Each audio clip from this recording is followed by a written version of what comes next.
Hello and welcome to Legacy IAS Academy. In today's video, we will be discussing about the selection of Olympic cities. Okay. Why are we discussing about this? Is because our Prime Minister has expressed interest for 2036 Olympics, we want this Olympics to be conducted in India. Okay. Government has expressed this interest to conduct 2036 Olympics in India. Okay. In Asia, so far, only China, South Korea and Japan twice, in 64 also, in 20 also, has hosted the Olympics. Okay. So, more importantly, why are we discussing about this? Is because UPSC has also asked questions on naming of cyclones. How are cyclones named? Okay. So, they can also ask, because we have TOPS scheme, Target Olympic Podium Scheme, TOPS scheme.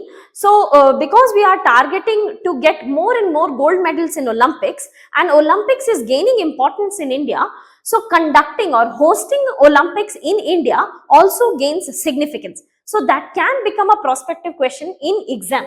That's why we are discussing this here. Okay. So, what was the older process? What was the process of selecting where to conduct Olympics? Okay. The older process had certain problems. So, first let us understand what was the problems, and then what was the process, and then we will be understanding what were the problems involved. Okay.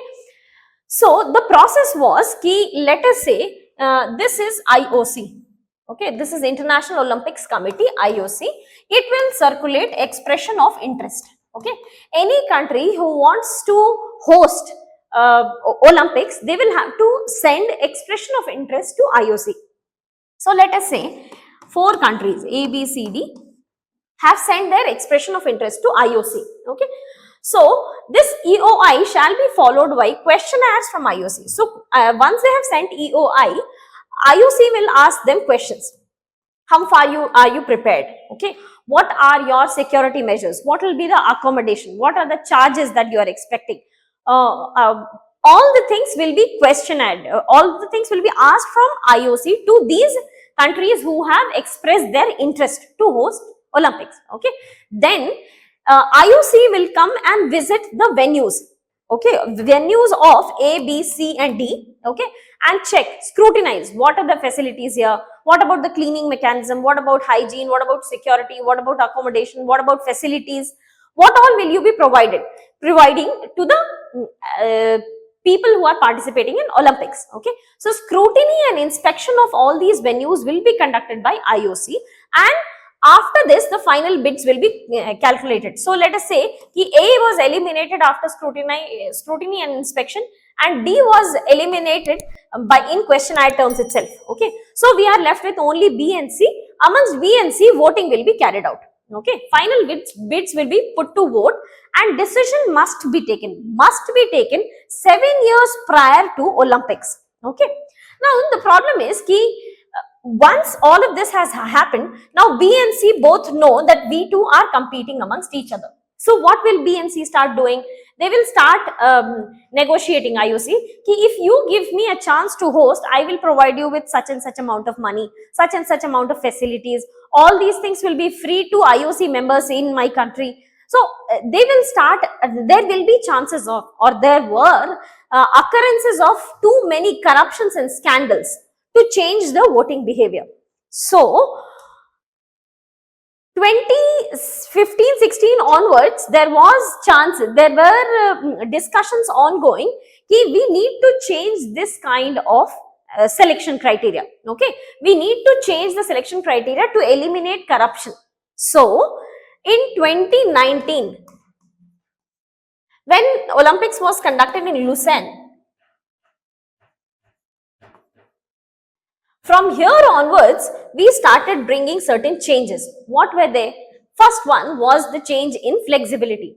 So, initially, if you remember in the old pattern, 7 years, if the Olympics is to be conducted in 2020, by 2013 maximally, it must be decided that who will be hosting the 2020 Olympics. Okay. So, 7 years criteria was mandatory. This criteria has been removed, but it has also been added that we must try to finish all this discussion and finalize it a minimum of 6 years earlier. Okay. Secondly, this 7 years was final. There was no minimum, no maximum time. Now we have a minimum and maximum time also. Maximum time can be anything. So for Los Angeles Olympics, which for Olympics of 2028, which will be conducted in Los Angeles, this decision was taken in 2017 itself. So Los Angeles has 11 years of time to prepare for 2028 Olympics. Similarly, for Brisbane, for the Olympics that will be conducted in 2032, the decision that it will be conducted in Brisbane was done in 2021 itself. So again, they also had 11 years, they also have 11 years to prepare for this Olympics, 32 Olympics. So it can be, the maximum years can be anything, but the minimum is to be 6 years only. 6 years prior to conducting the Olympics, you must inform to the host country that you are the one selected. Okay. Plus, this time, as per the new arrangement, more than one country can host. Earlier, it was only one country. Now, more than one country can host the Olympics also. Now, we are into a two-stage process. IOC will finalize the host countries in a two-stage process. The first one, and which is continuous and goes on for a very long period of time. This is a continuous dialogue. In continuous dialogue, we will call, the IOC will call for expression of interest. Okay. They will call for expression of interest. So all those countries who have expressed interest, they will be categorized and now under future host commissions. So let's say ki now IOC is getting request from A, B, C and D. So all these A, B, C, D will be categorized under future host commission. Okay. And there will be a continuous dialogue. I'll be asking you questions. So that questionnaire process is still there. So I'll be asking you questions about how far are you prepared and all that.